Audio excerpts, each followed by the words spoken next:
Hello everyone. The title of today's episode is Wield Your Words Properly.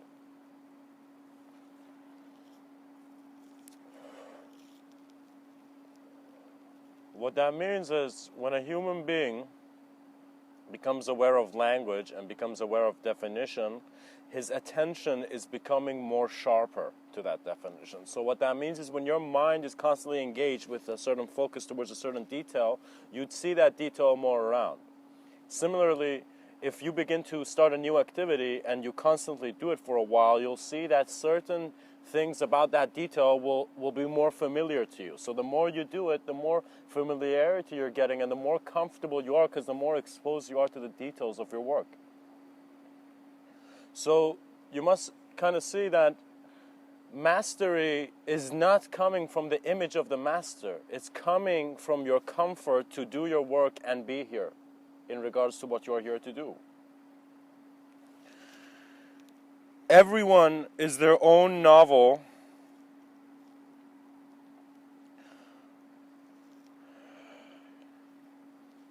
sense of giving objectivity a consideration and an abstraction to be alive. What that means is we need to create space for movement. What that means is without the highway, where is the car really going? So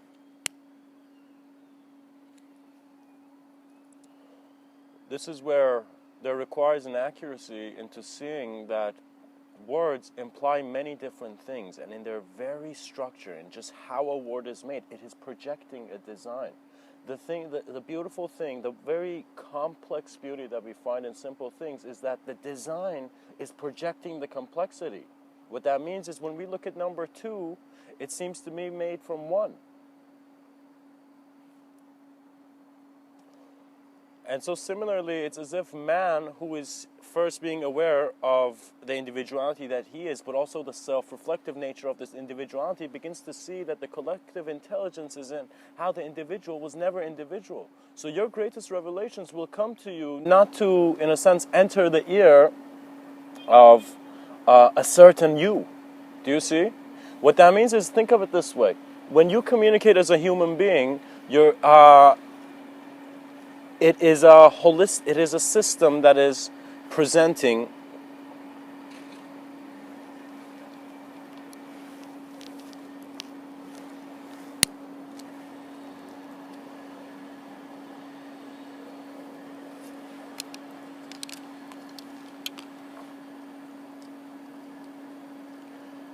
all systems.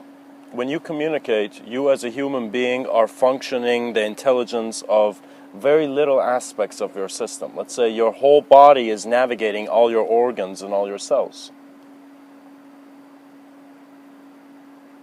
And so to some degree we are here to be, very metaphorically, a heart surgeon, to begin to understand and become aware of how the heart of man works. And this is not the physical heart. This is the transcendental wisdom that you are here, and as you are here, you're connected to the intelligence of existence, for how could you not be? You see, temporal reality must be observed. You must realize, just like how you start a conversation by saying something and having that person have something to respond, similarly, your creation and your creative expression in this reality is the biggest suggestion of how your world can move beyond itself.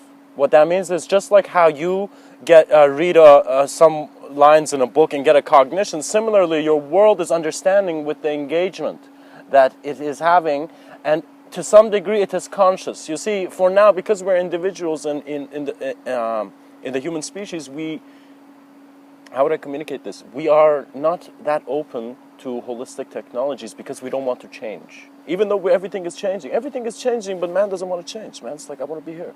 I want to survive, man. I want to survive the fittest way. But you see that in this cosmos, is survival the only game? Is survival the only action you're here to do?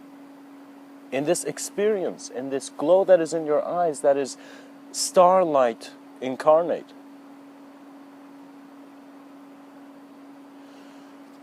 What is the reason for all our reasoning? By wielding your words properly, you are not being reckless, and so it's as if you are not having that Thor moment where Odin took his hammer. So similarly, you need to see that life is a communication that is implying various aspects of what you are. And so every person you look at is suggesting a relationship of relativity to you. So you must see what is the point of making all these relationships and all these relative behaviors. You know, why are we working with a world that we are aware of and we know and we can talk about? You know, because we have made it relevant, and in our relevance we have individualized, and in this individuality we have forgotten the subtler aspects of our existential sensitivity, which could never be separate. So it is that moment when you are reading a book and you're realizing the message of the book is more than the book.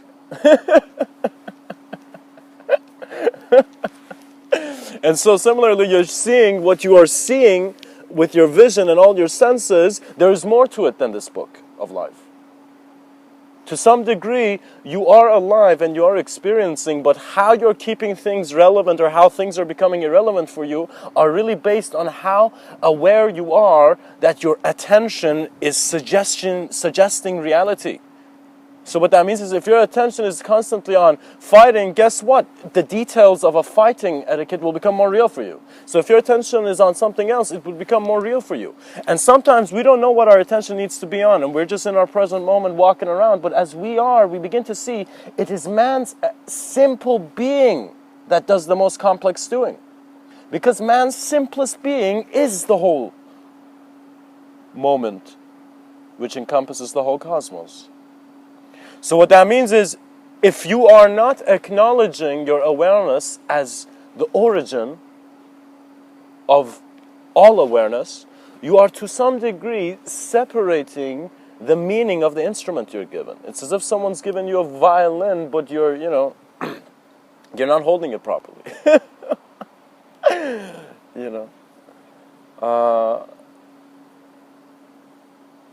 It's very important to be aware of human communication, and be aware of language. I find language is its own thing. What that means is everyone has a relationship with language. Everyone has a relationship with words. How you're spoken to how you speak to others suggests so much of how your psychology is working right now. Human communication is the source of itself. What that means is, before we knew we could communicate, someone had to say something, Or maybe the caveman, when he found fire, he was just, he got so excited. He was like, ooh, ah, and suddenly began to get a recognition that he was making sounds, to communicate.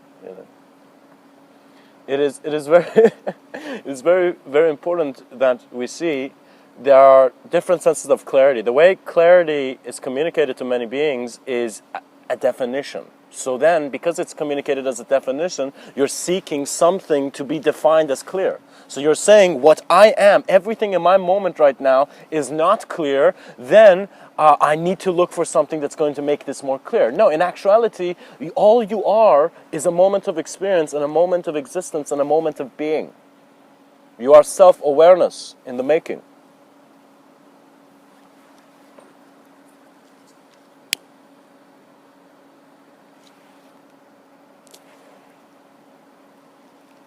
And it's very important that before you use any word as something to throw around or to play with, you acknowledge the silence that is holding all words.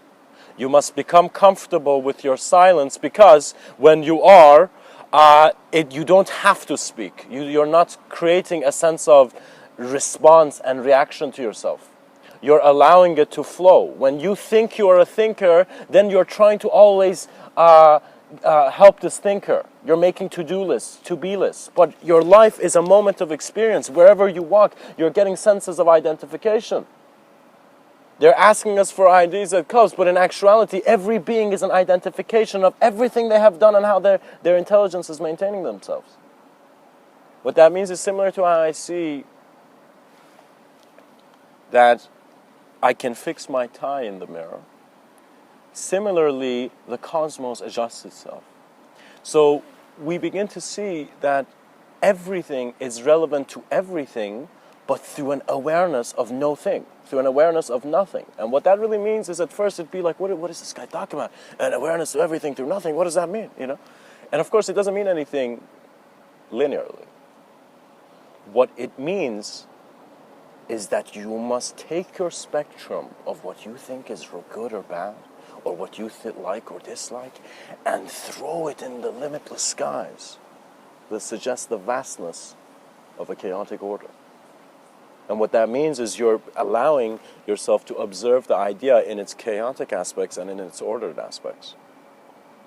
So you are not fearing things, or you are not arrogantly, ignorantly fearing things. What that means is that moment when someone, let's say a human being in humanity is in trouble and other human beings are just watching, that is not human relevance. That is not human acknowledgement.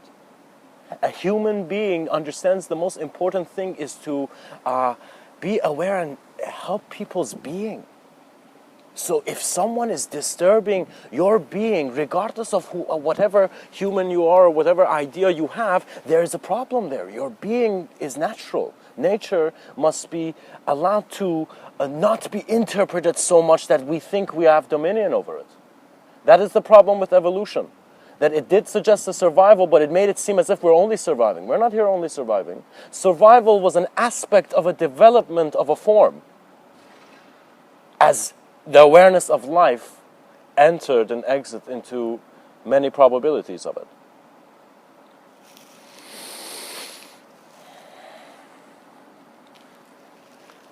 Sometimes I've noticed that when you acknowledge your moment as you, rather than the body, which is an aspect of the moment which you're aware of, you will begin to see it's not that the body will go out of survival and you can't handle externality. It would make it so much easier and very simpler to be aware of complexity. Because you're aware of the simple detail, the simple natural laws of your innate knowing. What that means is intuition isn't like, a backpack you have. Intuition is your true nature trying to reveal its truth in eyes that think they're too individual to see it. A sense of calibration is required in how much you're keeping space and time the way they are in front of you. The experience changes. We are multidimensional beings, and that simply suggests evolution. Where are we evolving to? Where is this whole cosmos expanding to if there was not first an existential platform for its movement? What that means is, before I go to, let's say, a friend's house for a party or something, I am aware that there's a house, that he has a house, that there's a house party.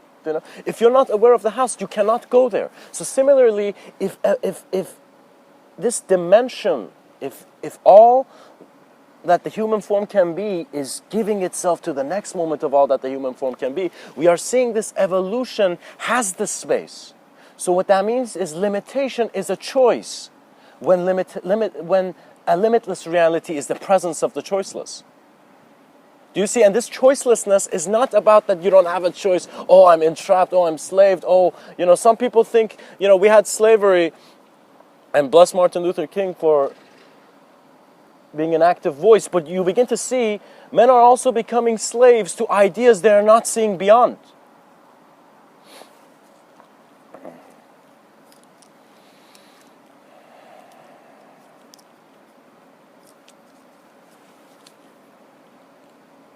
To some degree, what that really means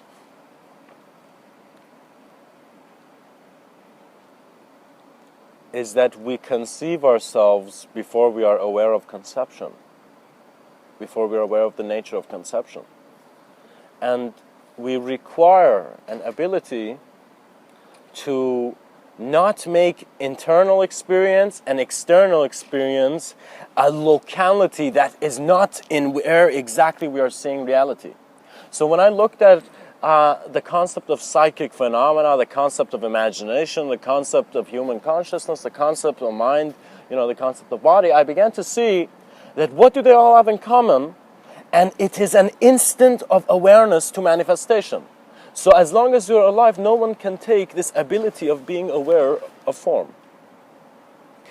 So when you are aware of form, when you are, let's say, walking in the park, and for an instant, from the highest leaf on top of that tree, your eye immediately goes down to an ant on the bark of that tree, you begin to see you are not the ant, and you're not the tree. You are not the external phenomena, for your observance is beyond such a, how do I say it, objectification. Objectivity is something where it's like you gotta put the suit on, and then it's real for you. You gotta put your attention on that consideration. And what that means is, if I do not even try to open my vision into ideas of a transcendental nature, how am I going to even see a reality of that concept? If I do not want to, let's say, if I want to, let's say, someday skydive, but I haven't made any plans to do it, I haven't even looked at where's the nearest place I could go and skydive, how am I going to find it? So similarly, whoever you are, wherever you are, you're doing some action, you're involved in some systematic approach to life. You need to see that you must allow this system not to become something so complex that you're lost in, but to be found in your simple interpretation of the life you live.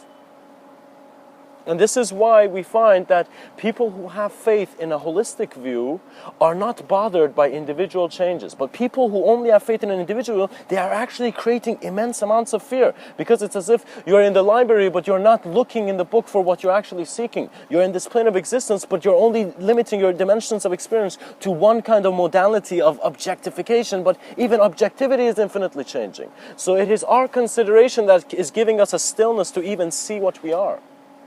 So if man is being still to interpret, is every movement beyond interpretation?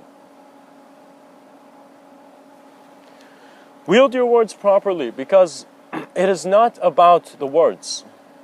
It is about your state of being. It is about how you're aware of what consciousness means for you. What consciousness means is you can interpret it as Casper's best friend, or you could interpret it as just a word, or you can interpret it as why you are alive, as that which is aware that you are aware. In other words, when the great sages of old asked, who is the seer? Just visualize for a second a human being coming in front of you and looking with you with eyes, selfless. And he says, who is the seer? You would begin to see that the elegance of Arunchala is that every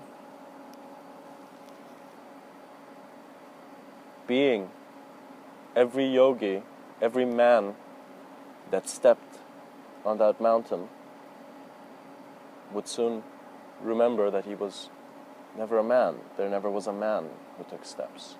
There was an idea, but the awareness to that idea, the intelligence, the view of the view is significant beyond the interpretation of the first view. So what that means is, let's take this TV screen analogy. You're looking at a TV screen. You're watching TV and you're seeing that the screen is there and you're aware of it.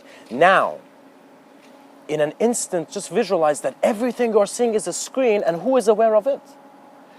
So the intelligence is a communication. It's an existential communication of the various moments you're seeing cause and effect, dance and shape and shapelessness.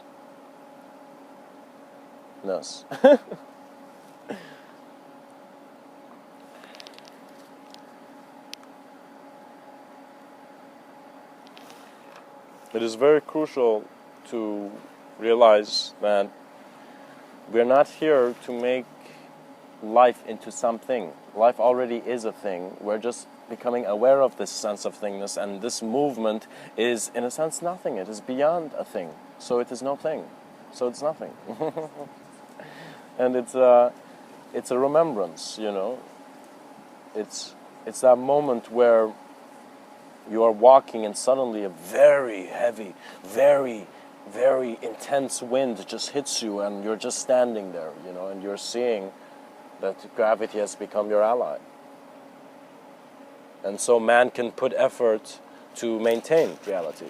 And you see everything that is real for you now, you have put some effort and engagement. Similar with relationships. If you are in a relationship with someone, and if you do not put an effort to engage and get involved and do similar things, to be in similar realities, then how else would you expect a commonality?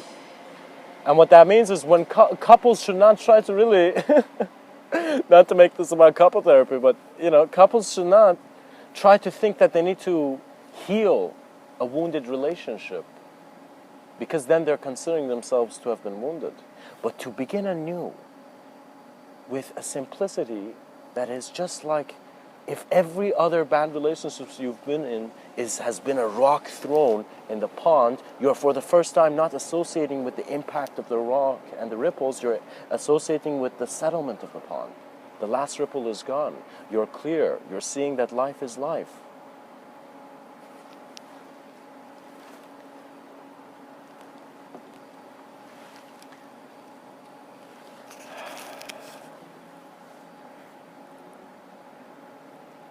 Perhaps the profundity of the implication of the breath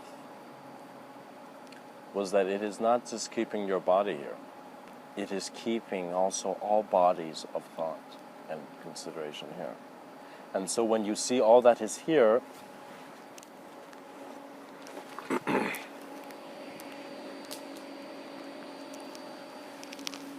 there's literally no thing to fear, because your mind is not individually creating stories out of things, You are not disliking or liking aspects of your moment, but you're completely aware, and actually your clarity is giving you much more clear feedback of what's going on.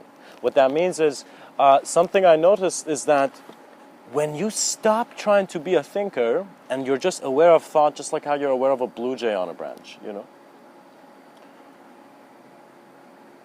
you will see that time and space seem to be ideas that one accepted a bit quickly, because what are they? Do you know? And it's as if that unknown aspect of your moment, that inner longing, that sense of, okay, I don't know, but I know that my life needs to be more than this. That's when you need to see. Your attention and focus on reality needs to be recalibrated to what is really meaningful. And you don't go making a to-do list of what is meaningful. You become sincere and honest. And what that means is you don't really need anything aside from a moment in this reality, a moment in this life where you as a being just stop all these extra actions and simply be observant of your moment, and in that silence and stillness of awareness, see the profundity in the quote that Rumi, a profound Sufi mystic Rumi, has shared with us. Out beyond ideas of wrongdoing and right doing, there is a place. I'll meet you there. So I guess once the house party or any sense of a good time does not become good based on what's there, but rather how nature is naturally aligning itself, you will let go of all that you thought should be let go of for you to be where you need to be, and you would see you never needed to. What that means is when I looked at that bully, or when I looked at that person who was hurting others, I was wondering why. And it all begins with how the system is interpreting, how the system's being interpreted. So what that means is, if we as individual human beings have come and made a social cultural system, this social cultural system needs to, as a unified whole, begin communicating. So it's as if all these individual human beings have come and become humanity, and the human species is wondering where to take its next step. It must begin adjusting its endeavors towards collective communications. So we don't want to see just more communities develop, more communities of sincerity, of joy, of honest reunion. What that means is you're not going to see your friend You're going there to see all life as your friend. The moment is sacred. The divinity is how your vision is even here.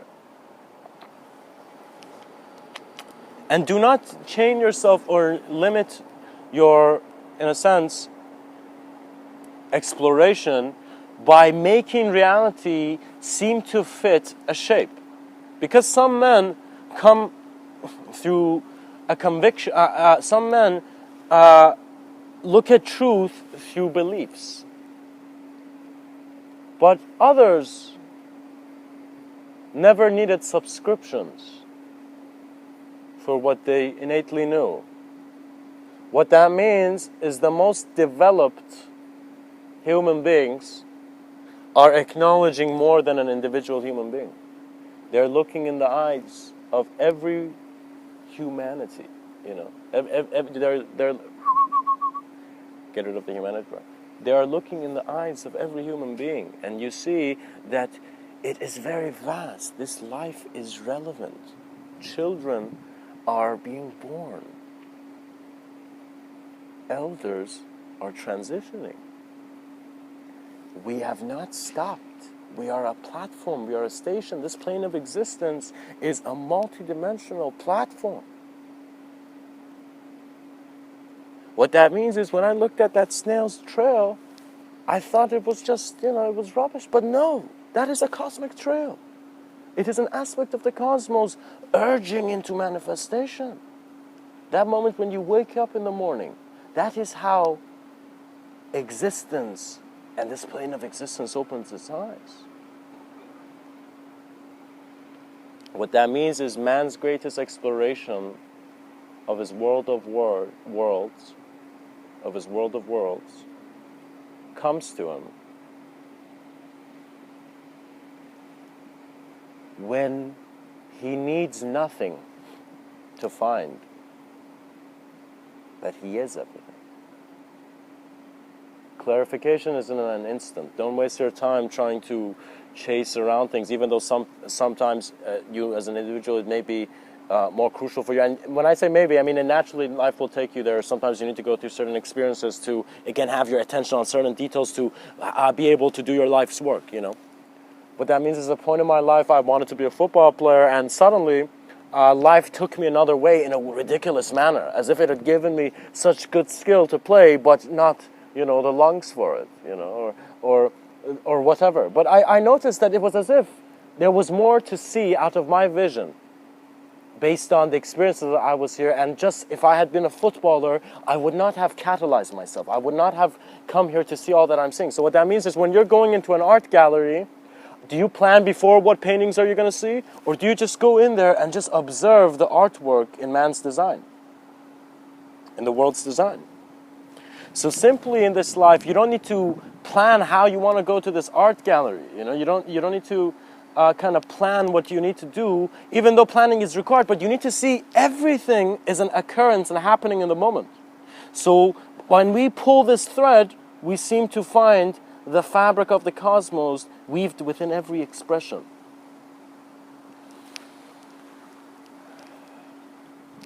A quote that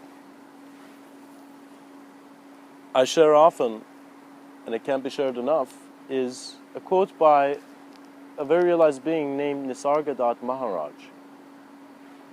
And his quote says, "When I see that I am nothing, that is wisdom. When I see that I am everything, that is love.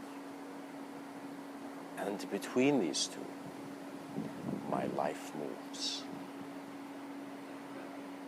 And between these two, my life moves." Become aware. In communication, we are still to some degree communicating with ourselves. Be mindful of this. Be mindful that your consciousness is fluctuating between form and the formless. What that means is if they said you were vibrating, if consciousness was a vibration, so what does that mean? Let us take it in this manner, Mr. Within will playfully suggest. A vibration between form and non-form, as if that is the spectrum of subtle and gross potentials of reality.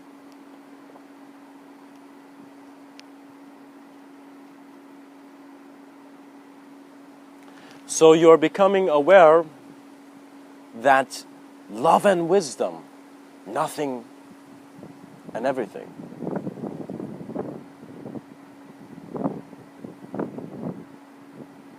are dancing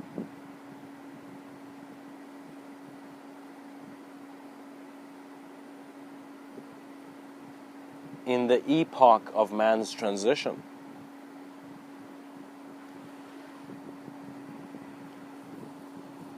Your consciousness is multidimensional, and when a being in one dimension hears this, it would be like, what the fuck? What does that mean? You know. But what it really means to it is that it is beyond your meaning. It is as if the fingers individually can't figure it out, regardless of however much they want to point to. It's the palm that is holding it. It is the intelligence of the cosmic body that is holding even a stage for gravitation, to speak.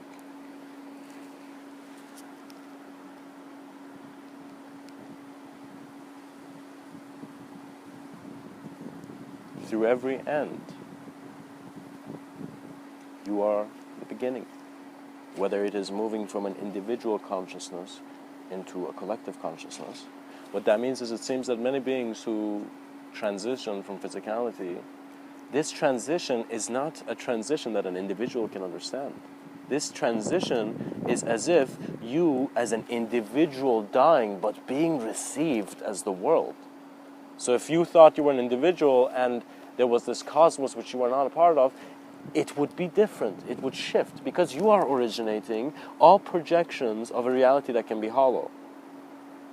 So it's not that we should read about holographic realities, even though there are very great books on it, but to see what hollow means for the direct experience of the being.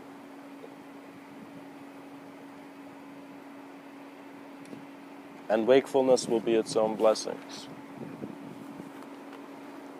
And you will see words will not become like a knife which you can use to hurt people with, or you can use to cut fruit. You know, you don't have to do the action in the way you do. It's the immediate engagement, you know. And so be mindful of your self-talk. What that means is if right now you're looking at the world and you're seeing externality, you're seeing an external universe, it's not that the internality is somewhere else from this externality. It's just that this externality is within the internal awareness. And so because it's within, it can no longer be called an internal awareness. It is as if a fractal origination, where when they said as above, so below, so the design of my pupil was just similar to the design of how galaxies stem into being. So what that means is you're not just having an individual experience. You also are a collective experience. But you must find the relevance of this yourself. You must develop your own methodologies. What that means is don't wait for the guru to come around. There is no guru. Your moment of experience, your moment of life is the greatest guru. The greatest thing that a guru can do is roar in a way for you to see the self-reflective nature of this reality and to stop asking questions from others that will feed you words that are replacing the worlds you need to experience. You are the catalyst. What that means is a sense of self of you, whether it's suffering or not, has come here to move your whole understanding of all senses of self. And it seems that once the self of selves is found to be here, what that means is once you become aware that every sense or consideration of a self is here. Beauty, true, get rid of the true, in a sense very playfully, pure beauty is a beauty that you do not have to keep maintaining. Do you see? It is naturally there. So perhaps when you see that very beautiful person communicate to you, you are seeing the beauty, for you are seeing the same amount of life in that being based on same amount of exploration and maturity of life you have within yourself. What that means is self implies other. Where you are now is suggesting the distance you have between, let's say, that tree, in the park or wherever. So there requires a natural sense of communion in the recognition that being never needs to do something to be. It always is. And this is not, of course, going for externality. You need to not work hard per se, but you need to work first existentially comfortably. So first be comfortable with any modality of existence, but then you must work intuitively, sincerely, honestly, and with a dedication that is bringing the work of eons into your every moment. The inspiration of eons. We must take ourselves, so similar to how the mystic or the yogi took himself to, in a sense, the cocoon of the earth. He went into the Himalayas, he went into that cave to experience life through his solitude and see what that means. Similarly, man needs to find a solitude, but as humanity. So we must be very comfortable with our individuality, and this will become more natural and naturally flowing and aligned, as if the drop is, more drops are coming into communities, and so a river of direction and intention and cosmic flow is occurring.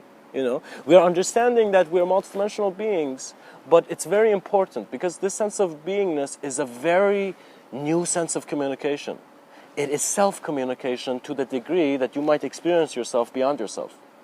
And what that means is, before that, you must have a very able confrontation of all that is within your moment. And it is something that it's very humorous. It's as if you don't need to do anything about it. Because the individual is not here to, how do I say it? Do the work of the cosmos. The individual is the work of the cosmos.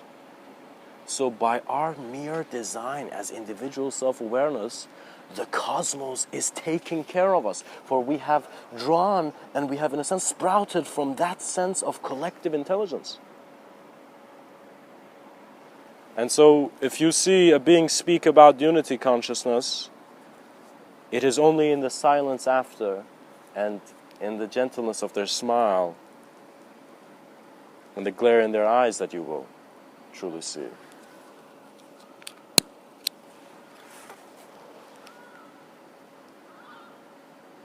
That in samsara, Sam and Sarah never lost each other.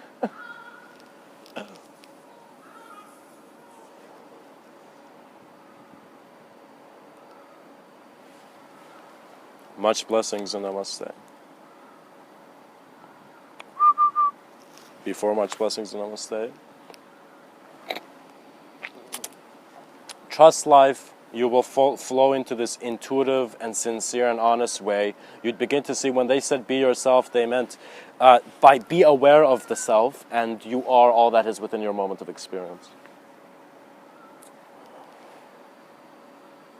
And have a healthy effort within yourself to contribute to others and to together be existentially comfortable as humanity. We must not become comfortable with the silence, with not just the noise of different human beings, but also with their silence, and to understand them in their silence as well. Do you know how many beings are just too tired to speak? But they are seeing worlds where they know that man deserves to be living in much better worlds. And when that concept of deserve comes, there is expectation, but we need to have expectation because to some degree we are a physical being. An aspect of your moment is physical and it is moving. There's a vehicle here. The intelligence is of course beyond the vehicle, but there is a vehicle of form in your view. And so there's elegance to all that is. Much blessings and namaste.